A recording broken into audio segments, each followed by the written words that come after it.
Okay, rock to point video. I already took some flakes off so I can see if it was good. If that doesn't work, I'll just use this other one. Okay, so these are raw pieces of stone, so anything could happen.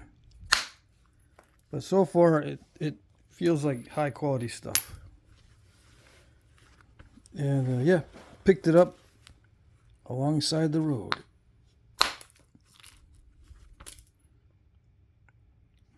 Nice. So yeah, this is the 9-ounce bopper. I'm gonna get some more of these. I've already ordered some caps as well, so I can make my own. But I think it's gonna be cheaper if I just buy them, because I have a feeling I'll go through one a month if I'm knapping heavy duty hard stone. This is not hard heavy duty stone, but when I do, like I was doing earlier, I really messed it up. And no, I'm not going to hit it down with a hammer, because what it does is these raised parts, if I hit it down with a hammer, they spread out and it creates a layer, or it creates little layers. I need solid contact. I don't want it to be contacting a layer that's over the top of the main metal. I don't know how to explain. I want it to contact a solid bed of metal right away. I don't want that layer over the top.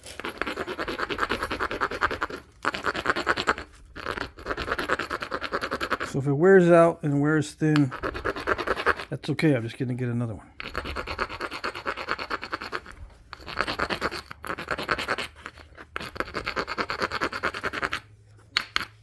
Okay.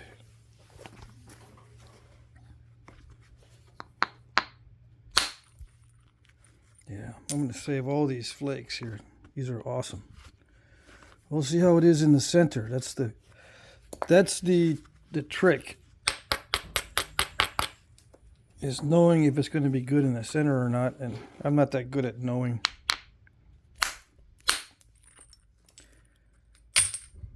It looks like it'll be fine.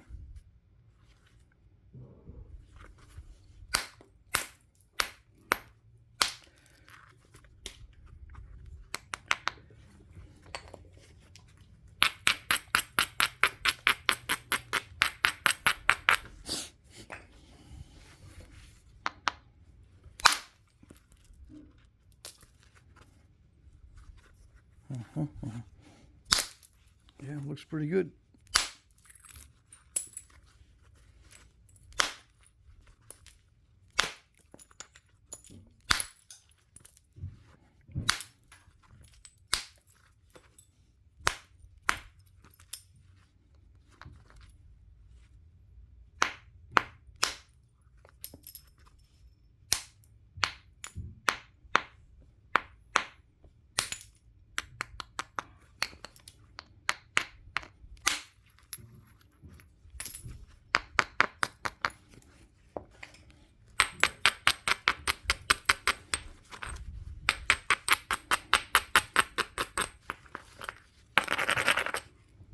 Okay, here goes. Gotta do this without causing a reverse hinge. And it worked. All right.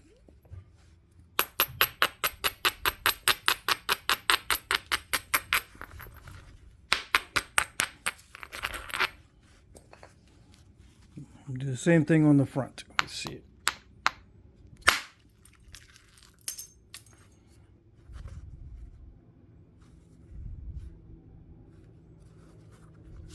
It looks like it's consistent all the way through, so that's exciting. Yep.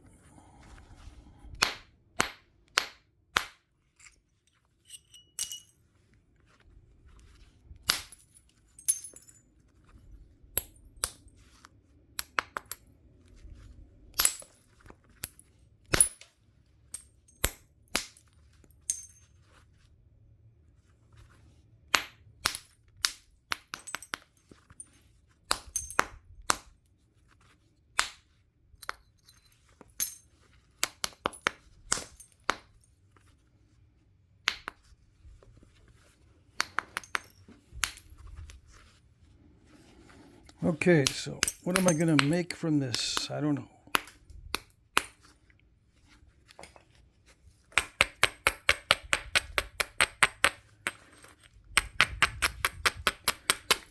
I was looking up points a little bit earlier, but I really don't know the style of points that were common in the area where this was found. Yeah.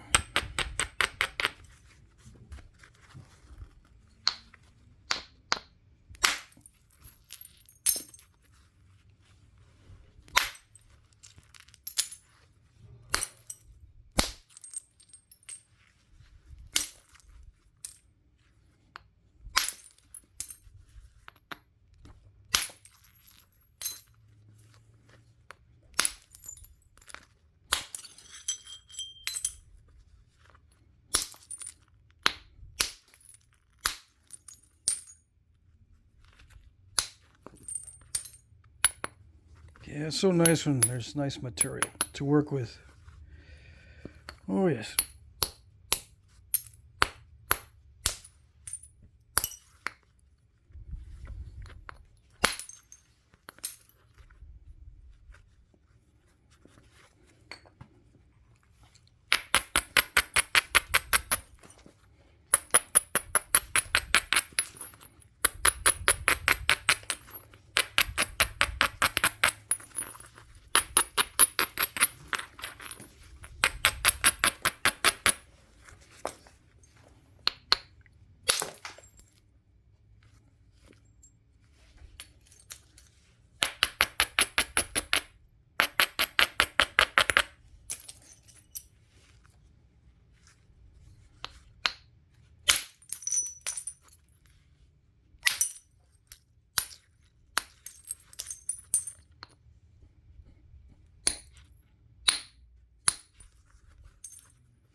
Well, I know what I was thinking about earlier. Yeah.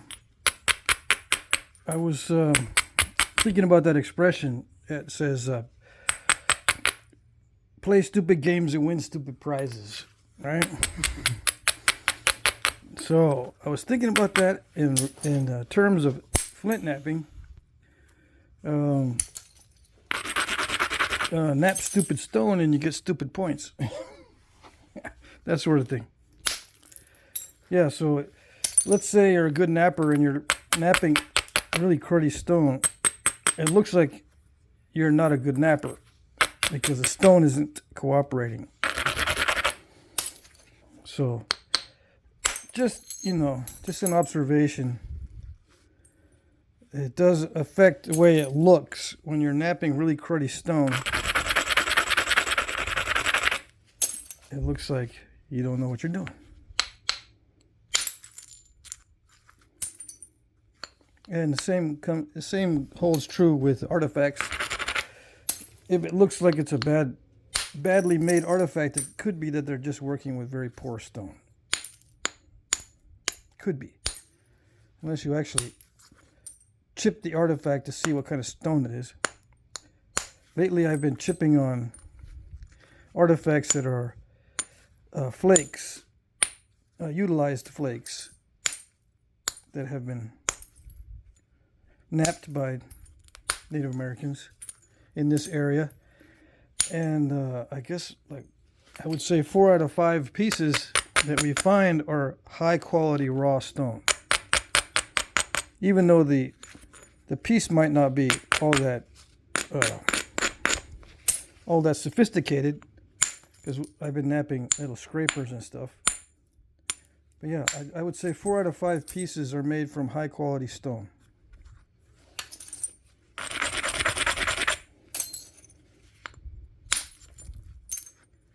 Which is kind of rare for this area. If I find stone in this area, a lot of it needs to be heat treated.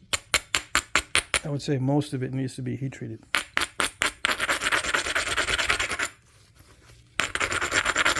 And who knows, maybe they heat treated those stones that the artifacts are made out of.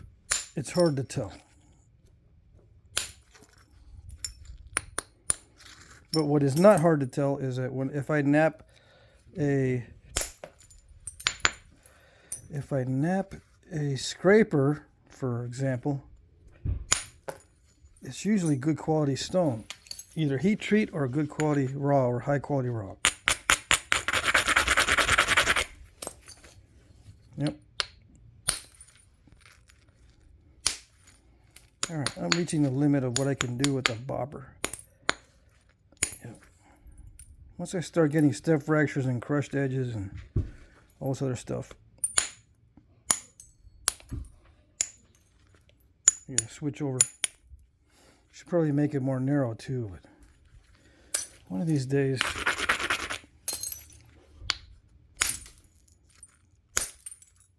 I'll learn to thin down these wide pieces.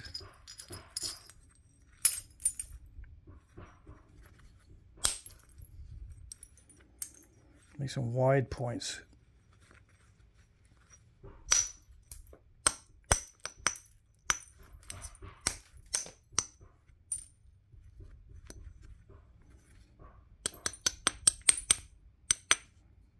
Okay, 12 minutes. Yeah, it's pretty quick. Very high quality stone, this stuff. Now this is not from this area. This is like, was it 2 hours away? Something like that, yeah.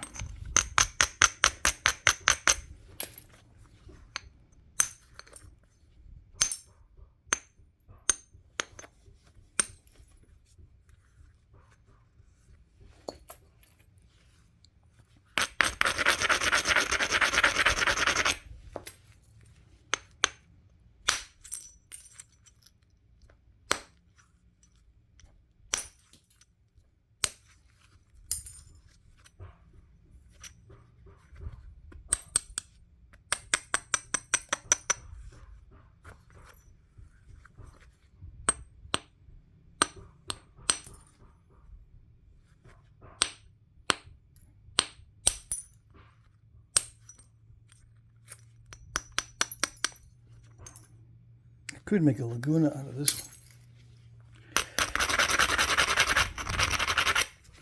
Let's see. A couple more thinning flakes, and that would be it for the bopper.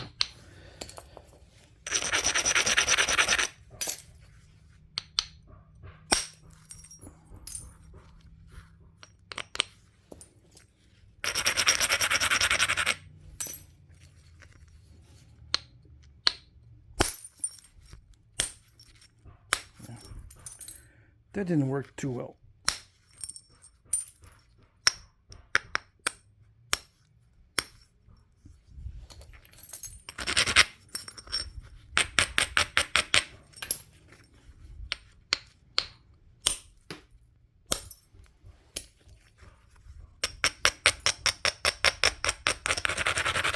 Yeah, it's getting to the point where the edges can't support the hits. Well, that solves that problem. It limits my choices now. Okay.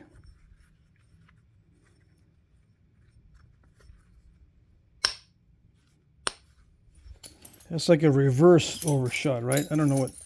It's called a ring crack when that happens.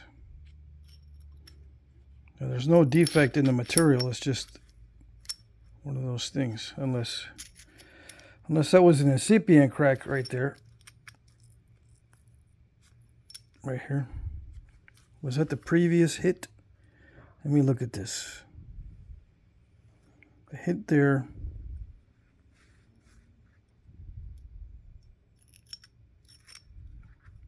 Could have been caused by a crack on the previous hit. Cause that to open up. All right.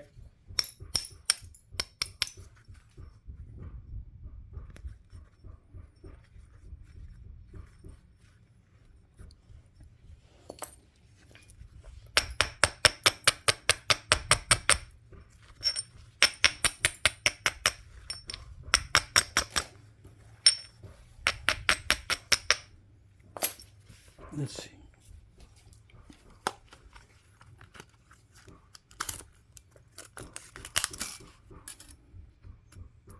A 68 millimeter by 11, 6:1. Yeah, the bopper, I could get 6:1 on with the bopper pretty easily, it looks like, but once I get past that, things start happening. Bad things start happening. Okay, so let's see, what else can I make?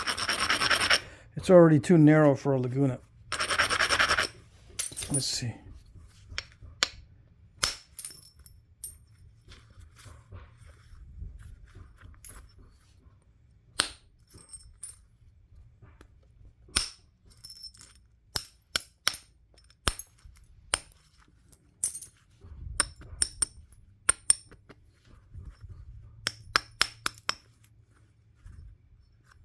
Yeah.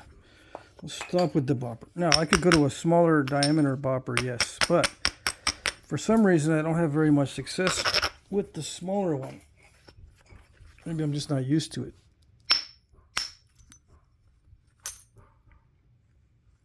Yeah, it's hard for me to do flakes like that with the smaller one. And I don't have it out. Okay, so let me think here. There's a bunch of easy points, like Nolan and stuff like that. But I've been looking for a good go-to point.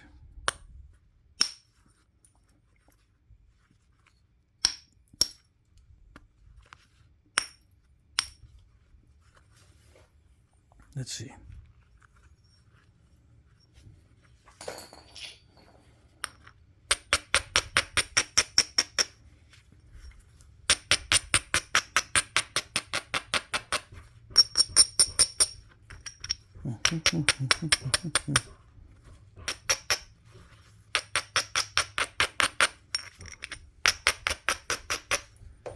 Reverse it.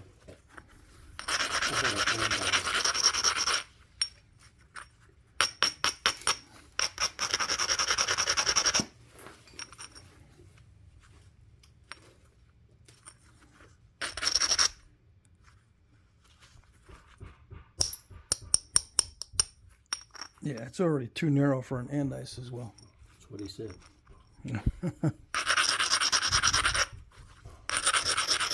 Besides, I don't want to break out the Notch-O-Matic and start sweating. Yep. It's a highly stressful type of point.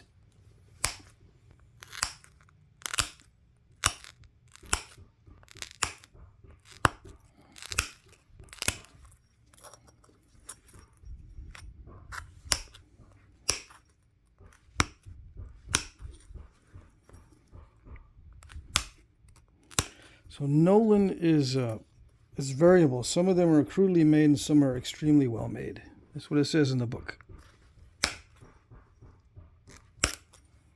So I guess it might be a good go-to.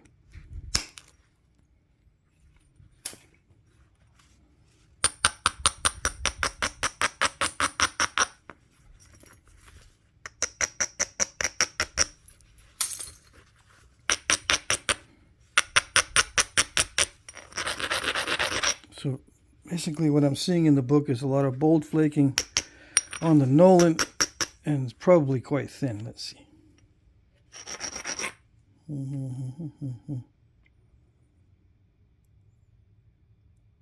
Steep alternate beveling on the rectangular stem edges. Specimens can be massive and extremely well made. Okay.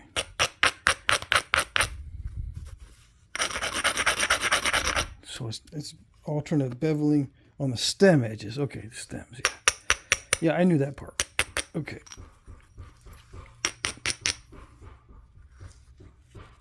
The rectangular stem. That doesn't look like a rectangular stem. I'm looking in the red book. Those stems look like they're expanding. Not rectangular. Okay.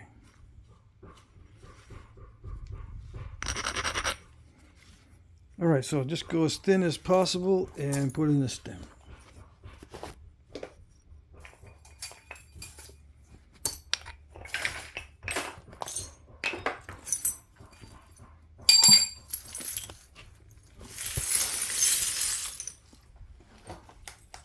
First stage is over.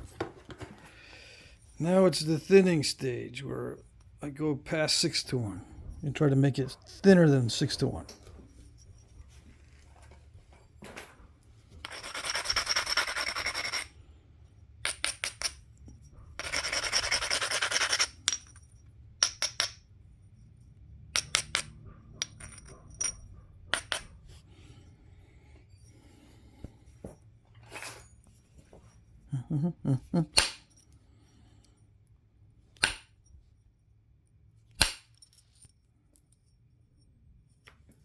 Yeah, there's a concavity right there. The aluminum is working well, but the concavity is causing the step fracturing. So, I'm not going to hit there.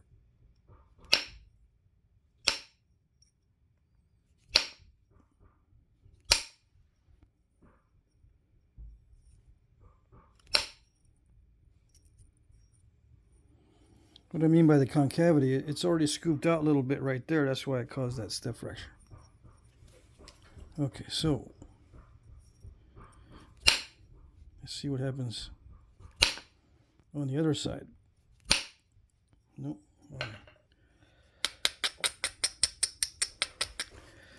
We don't know how stone is until we finally get down to the thinning stage. That's when we know if it's high quality stuff.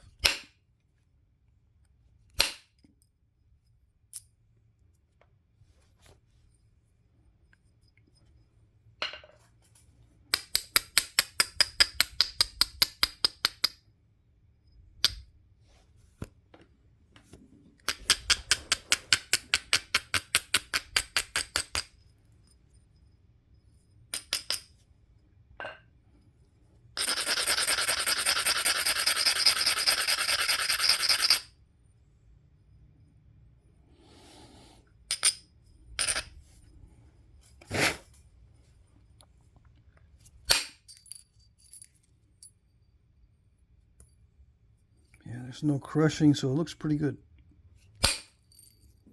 Hard hit, no crushing. The terminations look pretty feathery, even though I didn't go all the way, but it's okay. Let's see.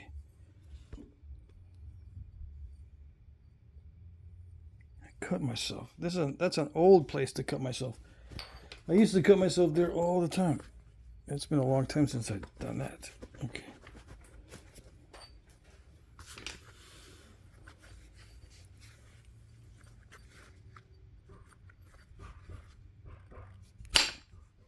Not like that. Let me see.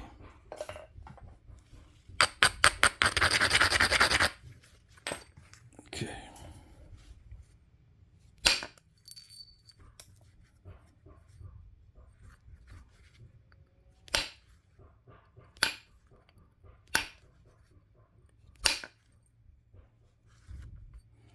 All right, so it's a little bit crackly, trying to get it thinned down.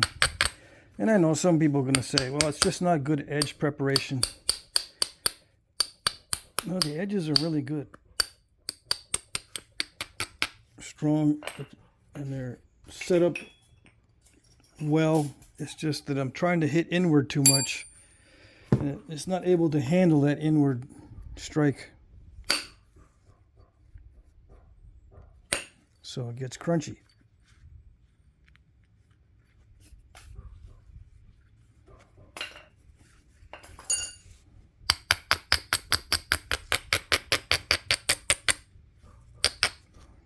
feels almost like Georgetown flint, where it naps really well in the beginning during the thinning, during the bifacing, but as you get to the thinning, it starts to act up on you.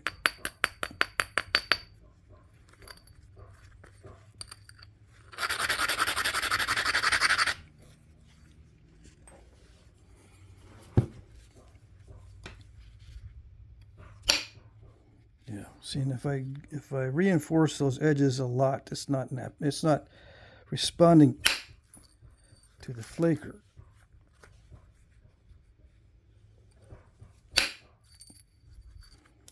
And if I hit it really, really hard, I may end up creating another ring crack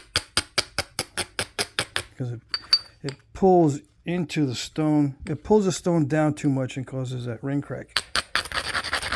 With a heavily reinforced edge,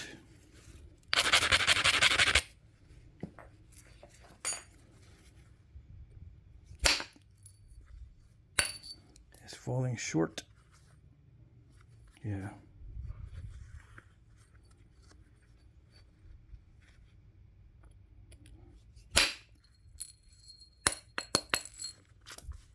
So I'm having to take some risks with the strikes.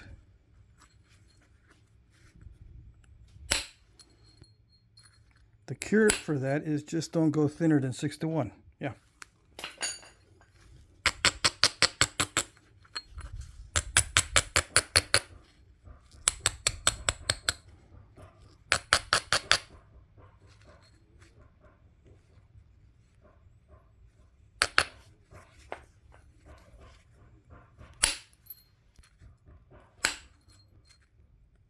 Come on, there's a crack right there.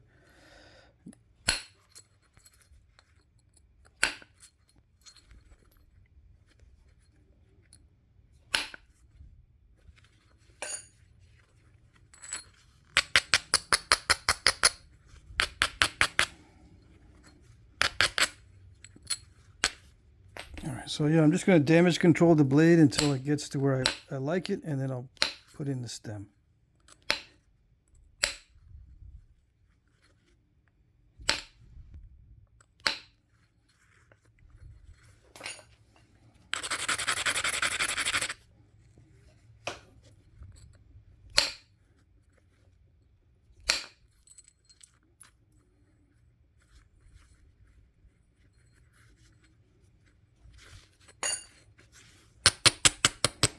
And I won't think about it too much because I think I'm overthinking it anyway.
I'm going to try for one more thinning flake, but I got to prepare this one better.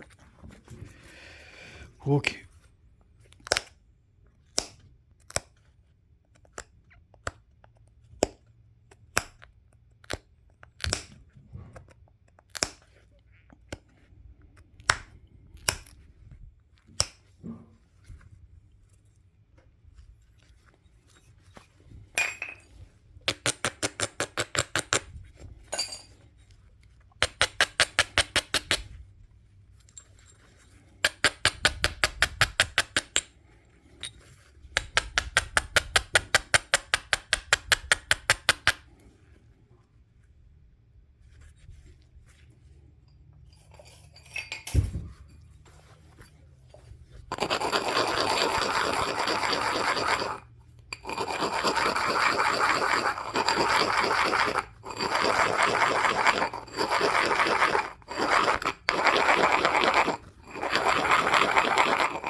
Okay, let's see.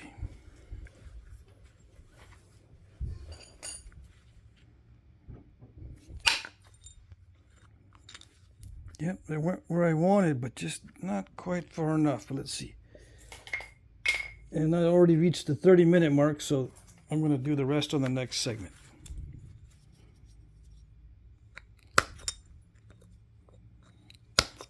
There it goes. Alrighty, I'll deal with this little spot maybe later.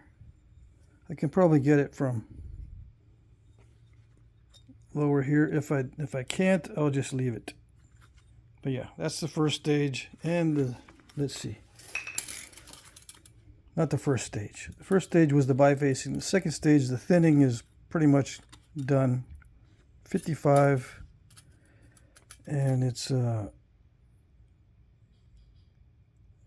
let's see.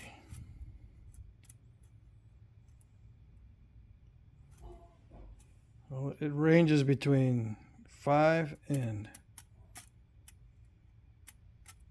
6 or 7.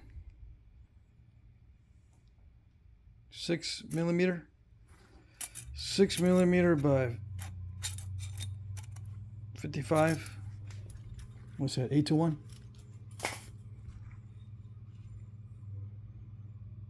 Let's see. Almost 9-to-1. Almost 9-to-1. 9 times 654? I don't know. Yeah, all right. It's pretty close to 9-to-1.